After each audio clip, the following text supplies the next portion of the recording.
Welcome to the channel all in no class 9th। आज हमारे science के chapter 1 का सेकंड वीडियो है और आज का हमारा टॉपिक है स्टेट्स ऑफ मैटर।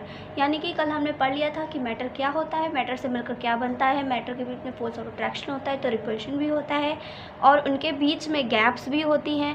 मैटर के आज हमें स्टेट्स पढ़ने हैं। तो हमने ये पढ़ा था कि मैटर जो है ना वो छोटे छोटे पार्टिकल्स से होता है और जो छोटे छोटे पार्टिकल्स मिल जाते हैं तो वो एक सब्सटेंस बना लेते हैं। ठीक, तो अब हमें पढ़ना है स्टेट ऑफ मैटर। यानी कि हम बहुत सारी चीज़ें देखते हैं कि हमारे आसपास ये चीज़ है, हर चीज़ किसी ना किसी चीज़ से मिलकर बनी होती है। ठीक है, कोई चीज़ लिक्विड है, कोई गैस है, क्योंकि मैटर सबको कंक्लूड करता है।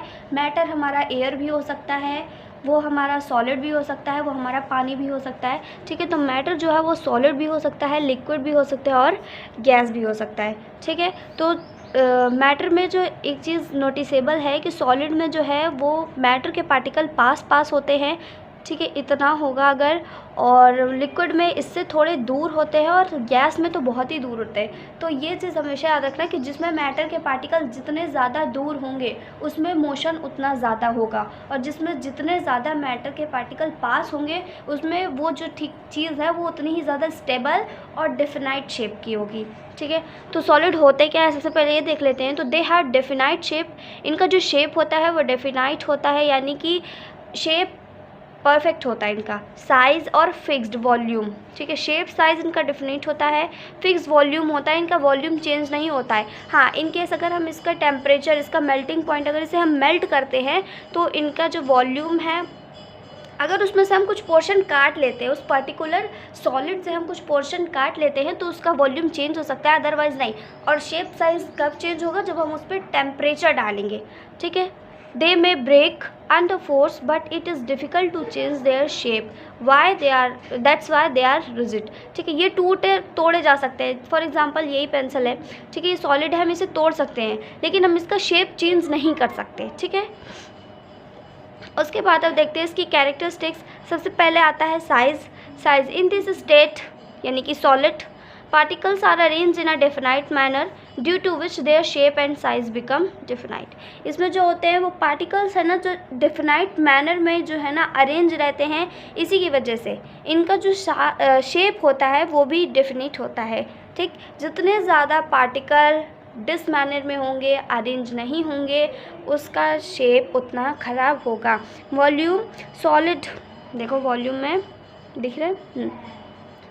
In solid state, particles are very closely packed due to which their volume remain definite. Generally, there is no effect pressure on their volume। ठीक है, वॉल्यूम जो होता है उसका इफेक्ट, टेम्परेचर का इफेक्ट उस पर नहीं होता है और इसमें जो पार्टिकल्स होते हैं वो बहुत ही क्लोजली पैक्ड होते हैं। ठीक है, और इसीलिए इनका जो वॉल्यूम है वो भी डिफिनाइट होता है। फोर्स ऑफ अट्रैक्शन, जैसा कि हमने पहले पढ़ चुके हैं कि जितने भी मैटर होते हैं उनके बीच एक फोर्स ऑफ अट्रैक्शन होता है जिसके कारण वो जुड़े रहते हैं। ठीक, तो मैंने स्टार्टिंग में ही बता दिया कि जिसमें जितना ज़्यादा फोर्स ऑफ अट्रैक्शन होगा उतना ज़्यादा वो स्टेबल होगा, उतना ज़्यादा वो मूव नहीं करेगा। ठीक है, तो सीधे सीधे पता चलता है कि जो सॉलिड है उसमें फोर्स ऑफ अट्रैक्शन काफ़ी होता है जिसकी वजह से वो स्टेबल होता है, उसका डेफिनेट शेप होता है।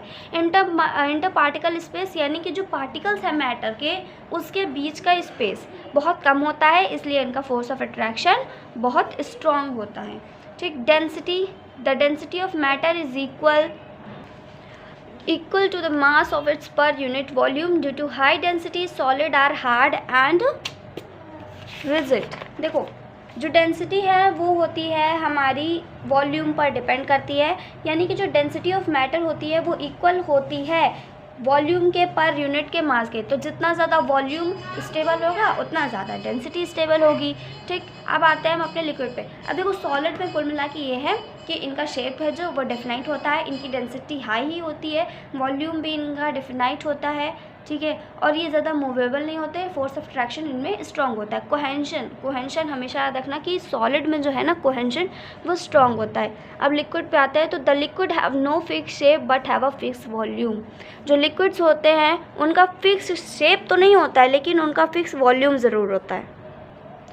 ठीक है। इनका वॉल्यूम हमेशा ही फिक्स रहता है, अगर हम इसका कोई पोर्शन काट ना लें, उस लिक्विड का कोई पोर्शन ना रख लें अपने पास। ठीक है। मेन टॉपिक जो है वो इसमें मैटर ये करता है कि जो मैटर के पार्टिकल्स हैं उनके बीच में कोहेंशन कैसा है, अट्रैक्शन का है या रिपल्शन का है। अगर अट्रैक्शन का होगा तो सॉलिड बनेंगे, मीडियम में होगा तो लिक्विड बनेंगे, और बहुत ही ज़्यादा हो जाएगा तो गैस बन जाएंगे। अभी हमें सॉलिड लिक्विड के बारे में पढ़ना है, आपका नेक्स्ट वीडियो गैस के ऊपर होगा। In liquid interparticle space is slightly more than that of solid, ज़्यादा होता है मतलब ये मूवेबल होते हैं, due to which volume of cohesive force become less. Particle के बीच में स्पेस ज़्यादा है तो कोहेंसिव फोर्स कम हो जाएगा, क्योंकि कोहेंसिव फोर्स क्या है, फोर्स ऑफ अट्रैक्शन है, and that's why particle of liquid become free to move. और इसीलिए क्योंकि कोहेंसिव फोर्स है ही नहीं, कम है सॉलिड से, तो पार्टिकल अपने आप फ्रीली मूव होंगे, घूमेंगे। जब उन्होंने किसी को बांध के ही नहीं रखा, किसी ने उन्हें नहीं बांधा, तो अब घूमेंगे आराम से।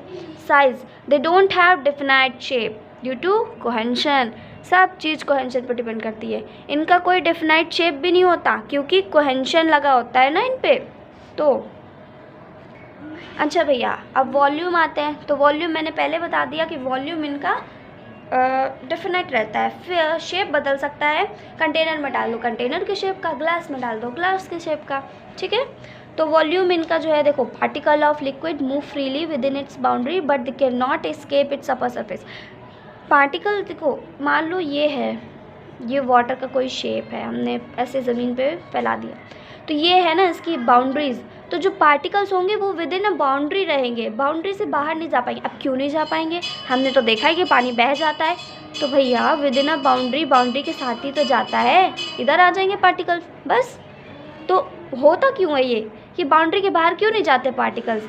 तो होता है इसलिए नहीं है, बाउंड्री के बाहर इसलिए नहीं जाते क्योंकि जैसे ही ये बाहर जाने की कोशिश करते हैं, अंदर वाला इनका दोस्त इन्हें पकड़ के खींच लेता है और बोलता है नहीं, हम तुम्हें नहीं जाने देंगे। ठीक है। तो ये जो है ना, दो पार्टिकल, जैसे मान लो ये पार्टिकल्स है, ये अब ये बाउंड्री के बाहर जाना चाह रहा है, इसने इसको पकड़ के खींच लिया, तो फिर ये अंदर आ गया बाउंड्री के, फिर ये फ्रीली मूव करेगा। इसीलिए इसका वॉल्यूम ना हमेशा डिफिनाइट रहता है। ठीक, वही बात लिखी है कि इसे अंदर खींच लेता है। Hence particle can not escape out from the surface of liquid and this is the reason for definite volume. उसके बाद फ्लूइडी, अब तो हमें पता ही है जो लिक्विड होता है वो फ्लूइडी तो होता ही है, बहने वाला होता है, इधर उधर चला जाता है। Due to motion of particle, motion, particle, matter के जो पार्टिकल होते हैं उनकी मोशन की वजह से ये फ्लूइड नेचर में होते हैं। It depends upon cohesive force of attraction. अरे, कोहेंसिव फोर्स ऑफ अट्रैक्शन पे इनकी फ्लूइडिटी कैसी डिपेंड कर सकती है? अब भैया यहाँ पे तो इन्होंने गलत बात कर दी। अब इन्होंने कह दिया कि जो फ्लूइडिटी होती है पार्टिकल्स की वो डिपेंड करती है कोहेंशन पर। अरे क्यों डिपेंड करती है? चलो अच्छा, एक एक्सपेरिमेंट करते हैं।